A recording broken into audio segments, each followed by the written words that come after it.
کے اندر بھی ایسے مسائل موجود ہیں جس کی وجہ سے باہر سے خطرات جو ہیں وہ بڑھ جاتے ہیں. لیکن جو ایران کے لیے اس وقت زیادہ خطرہ آئے گا وہ پیریفری پہ آئے گا, جہاں پہ فارسی بولنے والے لوگ نہیں ہیں جی. اور یہاں پہ پھر ہمارے لیے بھی خطرہ بڑھ جاتا ہے. اچھا. کیونکہ پیریفری میں اگر آپ دیکھیں تو ایک طرف بلوچستان ہے, ایرانی بلوچستان ہے, اور وہاں پہ علیحدگی پسندی جو ہے وہ موجود ہے. پاکستان میں تو موجود ہی ہم لڑ رہے ہیں, لیکن ایران میں بھی علیحدگی پسندی موجود ہے. اور اگر یہ ایک ایسا علاقہ بنتا ہے جہاں پہ یہ علیحدگی پسند دہشت گرد جو ہے وہ دوبارہ زیادہ بڑی تعداد میں کھڑے ہوتے ہیں اور ایک دوسرے کے ساتھ کوآرڈینیٹ کرتے ہیں, تو نہ صرف ایران کے لیے پاکستان کے لیے بھی قطع کلامی کی معذرت زیغم خان صاحب, میں دوبارہ سے آپ کی طرف آتا ہوں اور پھر یہیں سے آپ بات کنٹینیو کیجئے گا, چونکہ ہمارے پاس اب خبریں بھی ہیں دینے کے لیے, اپڈیٹس بھی آ رہی ہیں, تو اپنے ناظرین کو بتا دیں کہ قطر کی فضائی حدود میں ایرانی میزائلوں کو تباہ کر دیا گیا ہے. عرب میڈیا یہ رپورٹ کر رہا ہے. بحرین میں دھماکے سنے گئے ہیں, عرب میڈیا کی جانب سے یہ رپورٹ کیا جا رہا ہے. تو قطر کی فضائی حدود میں ایرانی میزائلوں کو تباہ کر دیا گیا ہے, عرب میڈیا کی جانب سے بتایا جا رہا ہے. تو ایران کی جانب سے بھی ریاکشن سامنے آ رہا ہے, اور جیسا کہ ہم اپنے پینل ڈسکشن میں یہ بات کر رہے تھے, اپنی ٹرانسمیشن میں یہ بات کر رہے تھے کہ ایران کا جو ممکنہ ہدف ہے, جو ٹارگٹس ہے, وہ کیا ہو سکتا ہے. تو العدید ایئر بیس جو قطر میں واقع ہے اس کو بھی نشانہ بنانے کی کوشش کی گئی ہے ایران کی جانب سے. تو قطر میں فضائی حدود میں ایرانی میزائلوں کو تباہ کر دیا گیا ہے. اس کے ساتھ ساتھ بحرین میں بھی ایک ایئر بیس ہے امریکہ کی, اس کو بھی وہاں پر ٹارگٹ کرنے کی کوشش کی گئی ہے. وہاں پر بھی دھماکے سنے گئے ہیں. بحرین کے الجفیر بیس سے دھواں بھی اٹھ رہا ہے, یہ بھی اطلاعات آ رہی ہیں. الجفیر بیس میں امریکی نیوی کے اہلکار تعینات ہیں, خبرساں ایجنسی کی جانب سے یہ بتایا جا رہا ہے. تو ایران نے بھی ٹارگٹس اپنے لاک کیے ہوئے ہیں, سیٹ کیے ہوئے ہیں, اور ایران کی جانب سے بھی کوشش کی جا رہی ہے کہ وہ اپنے ٹارگٹس کو نشانہ بنائے. تو قطر کی فضائی حدود میں ایرانی میزائلوں کو تباہ کر دیا گیا ہے. پہلا ٹارگٹ العدید ایئر بیس تھا جو قطر میں واقع ہے, امریکہ کی سب سے بڑی ایئر بیس ہے, مشرق وسطی میں واقع ہے, اور وہاں پر میزائلوں کو تباہ کر دیا گیا ہے. بحرین میں دھماکے سنے گئے ہیں, جبکہ بحرین کے الجفیر بیس سے دھواں بھی اٹھ رہا ہے. الجفیر بیس میں امریکی نیوی کے اہلکار تعینات ہیں, خبرساں ایجنسی ایسا بتاتی ہے. شہزاد چودھری صاحب نے بھی ہمیں جوائن کیا ہے. شہزاد صاحب بہت شکریہ ہمیں اپنا قیمتی وقت دینے کا. شہزاد صاحب, ایران کی جانب سے بھی جوابی کارروائی سامنے آ رہی ہے اور قطر کی فضائی حدود میں ایرانی میزائلوں کو تباہ کیا گیا ہے. یہ خبر ابھی ریسنٹ جو ڈیولپمنٹ ہے وہ سامنے آئی ہے. اس سب سینیریو پہ آپ کا کیا ٹیک ہے؟ جی, پورا خطہ ہی اس وقت خطرے کی حالت میں ہے. ایک طرف ہم پاکستان افغانستان کے معاملات دیکھیں, اس کے بعد پھر ایران پہ جو ابھی حملہ ہوا امریکہ اور اسرائیل کی طرف سے, اس نے پورے خطے کو ایک خطرے کی صورت سے دوچار کر دیا ہے. تو میرا خیال ہے کہ یہ ابھی معاملہ اتنی آسانی سے سلجھے گا نہیں, کیونکہ اب جب امریکہ اس میں شامل ہوا, اور اسرائیل تو خیر اس کے مقاصد تھے ہی شروع سے, لیکن جب امریکہ اتنے بڑے بیڑے کے ساتھ آیا ہے وہاں پہ اور اس نے آ کے حملہ کیا, تو ظاہر ہے کہ وہ کچھ نہ کچھ تو حاصل کرنا چاہے گا. پریزیڈنٹ ٹرمپ کی جو تقریر تھی وہ کافی, جسے کہنا چاہیے, اومینس ہے. اومینس سے مراد ہوتی ہے کہ ایسی چیز جو خطرناک ہوتی ہے. تو وہ ان کے جو انہوں نے اپنے جو ٹارگٹس بتائے ہیں, اب اس میں سے کتنے حاصل کر پاتے ہیں کتنے نہیں, تو دیکھنا پڑے گا کس حد تک وہ جا سکتے ہیں, کس حد تک وہ مشرق وسطیٰ کے اندر جو ان کے بیسز ہیں اور جو ان کے لوگ ہیں ان کو کس حد تک وہ نقصان اٹھا سکتے ہیں, کیونکہ ایران تو وہیں پہ حملے کرے گا. لیکن مجھے لگتا ہے کہ ایران کی یہ جو معاملہ ہوگا یہ کافی انٹینس اور گمبھیر ہوگا, اور کہیں نہ کہیں پہ بات کسی نہ کسی نتیجے پہ ضرور پہنچے گی.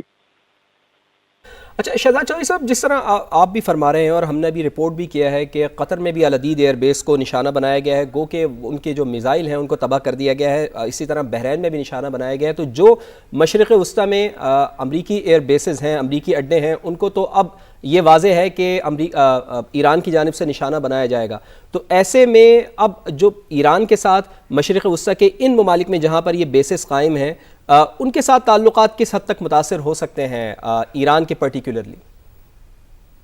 مشرق وسطیٰ کے جو یہ ممالک ہیں یہ بڑے کلیئر ہیں کہ یہ ایران کے ساتھ کسی ڈائریکٹ جنگ میں الجھنا نہیں چاہیں گے, اور نہ ہی یہ چاہتے ہیں. ان کا جو سفر ہے وہ عام طور پر معاشی سفر ہے, اور صرف یہ ہے کہ اپنے جو حفاظتی حصار ہے اس کو قائم رکھا جائے اپنی سلطنتوں کے لیے. تو یہ تو ان کا جو مین مقصد یہ ہے, یہ کسی جنگ میں الجھنا نہیں چاہیں گے. لیکن یہ انڈائریکٹلی امریکہ پہ یہ پریشر ضرور لا سکتے ہیں کہ وہ جنگ میں ہاتھ تھوڑا ہلکا رکھے, جلدی ختم کر لے, اور اس حد تک انٹینسٹی نہ لائے جہاں پر کہ نقصانات ان کے اپنے لوگوں کے, ان کی سلطنتوں کو پہنچے, ان کے لوگوں کے اندر جہاں پہ امریکی بیسز ہی چاہے کیوں نہ ہوں وہ خطرے پہ ہوں گے.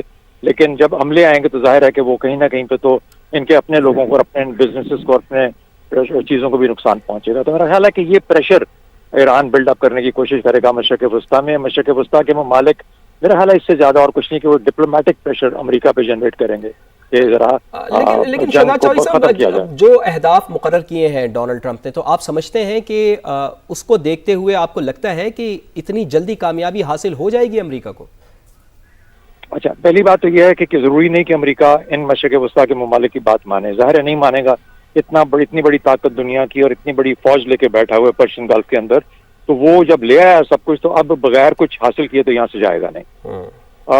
وہ کہاں تک تیار تھا ایران کے ساتھ معاملات حل کرنے کے لیے، یہ تو اب شاید ایک بات ہی رہ گئی کہنے والی، لیکن اس میں اب کچھ کہنا ممکن نہیں رہا. کیا ایران نے بہت دیر کر دی؟ یہ باتیں بعد میں ہوتی رہیں گی.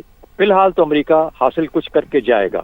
اب وہ کس قسم کی معاملات ہیں، کیا اس کے اندر تباہی ہے میزائل بیسز کی، میزائل جہاں پہ بنتے ہیں ان جگہوں کی، اور باقی جس طریقے سے جسے کہتے ہیں کہ کمزور کرنا، ان کی نیوی کو ختم کرنا، یہ چیزیں جو اس نے بتائی ہیں، تو یہ سب چیزیں اپنے طور پہ ہیں، موجود ہیں. اور میرا خیال ہے کہ اس کا اظہار کسی نہ کسی شکل میں آئے گا. کیا وہ رجیم چینج کر پاتا ہے، کیا وہ لوگوں کو اٹھا پاتا ہے ان کو بغاوت کے طور پہ ایرانیوں کو، یہ دیکھنے کی باتیں ہیں کہ رجیم اپنے آپ کو کیسے محفوظ رکھتی ہے اور ایرانی لوگ کس طرح سے اس حملے کو لیتے ہیں. تو میرا نہیں خیال کہ یہ سب کچھ حاصل ہو پائے گا، لیکن کم از کم وہ ایک یا دو ایسی چیزیں ضرور حاصل کرنا چاہے گا جس سے کہ اگر وہ جنگ کو بند بھی کرے، راضی ہو جائے، تو وہ اپنے لوگوں کو کچھ دکھا سکے کہ میں نے یہ حاصل کیا. جی بالکل شہزاد صاحب، آپ ہمارے ساتھ ہی رہے گا. اور نغمانہ ہاشمی صاحبہ نے ہمیں جوائن کیا ہے. نغمانہ ہاشمی کی طرف بھی جائیں گے. ابھی اہم ترین خبر آ رہی ہے کہ ابوظہبی میں بھی زوردار دھماکہ سنا گیا ہے. خبر رساں ایجنسی یہ رپورٹ کر رہی ہے کہ ابوظہبی میں زوردار دھماکہ سنا گیا ہے. ابھی تک جو اطلاعات آ رہی ہیں ہمارے پاس وہ یہی ہے کہ ابوظہبی میں زوردار دھماکہ سنا گیا ہے. تو مسلسل نشانہ بنایا جا رہا ہے ایران کی جانب سے ان ممالک میں، ان جگہوں کو جہاں پر امریکہ کے انٹرسٹ ہیں، امریکہ کی بیسز ہیں.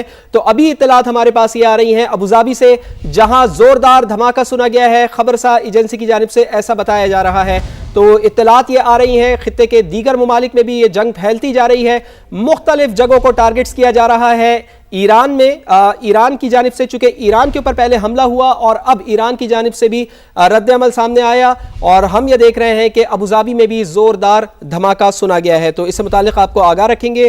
گفتگو کا سلسلہ آگے بڑھاتے ہیں. نغمانہ ہاشمی صاحبہ سابق سفارتکار بھی ہمیں جوائن کر چکی ہیں. نغمانہ ہاشمی صاحبہ، بہت بہت شکریہ آپ کے وقت کے لیے. آپ نے سنی ہوگی تقریر امریکی صدر ڈونلڈ ٹرمپ کی، جنہوں نے واضح طور پر اشارے کیے ہیں، اپنے اہداف بیان کیے ہیں. انہوں نے کہا کہ جی رجیم چینج ہونی چاہیے، اور ایرانی قوم کو انہوں نے اکسایا بھی ہے. انہوں نے یہ کہا ہے کہ رجیم چینج کے بعد آپ تیاری کریں کہ آپ نے اقتدار اپنے ہاتھ میں لینا ہے. تو کیا اتنا ہی آسان ہوگا جتنی آسانی کے ساتھ امریکی صدر یہ بات کر گئے ہیں، یا پھر ایرانی قوم ریزسٹ کرے گی؟ دیکھیں، جہاں تک ڈونلڈ ٹرمپ صاحب کی بات ہے تو ڈونلڈ ٹرمپ صاحب تو کسی وقت کچھ بھی کہہ سکتے ہیں. تو اس پہ تو میں کوئی تجزیہ نہیں دوں گی، because it is very clear کہ امریکہ کیا چاہتا ہے. لیکن بگر کویسچن یہ ہے کہ کیا امریکہ یہ اہداف اپنے پورے کرنے میں کامیاب ہوگا یا نہیں.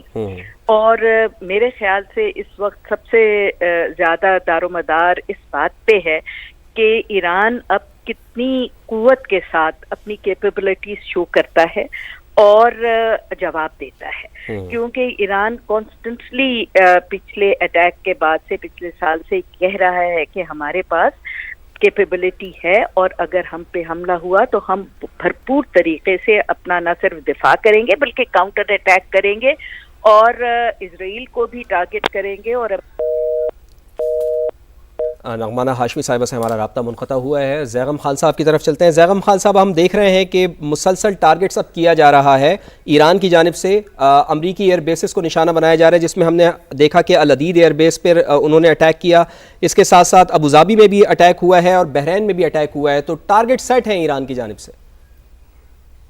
دیکھیں، ہماری توقع سے یا ہمارے جو خطرہ تھا اس سے زیادہ کہیں تیزی سے معاملات خراب ہو رہے ہیں، کیونکہ اب اڈوں سے بات بڑھ گئی. ابھی جو آپ نے اس رپورٹ کا حوالہ دیا تو CNN اس وقت رپورٹ کر رہا ہے کہ ابوظہبی کے دارالحکومت پہ دھماکے کی آواز آئی ہے اور دارالحکومت سے دھواں اٹھ رہا ہے، اور UAE نے اپنی ایئر سپیس بند کر دی ہے.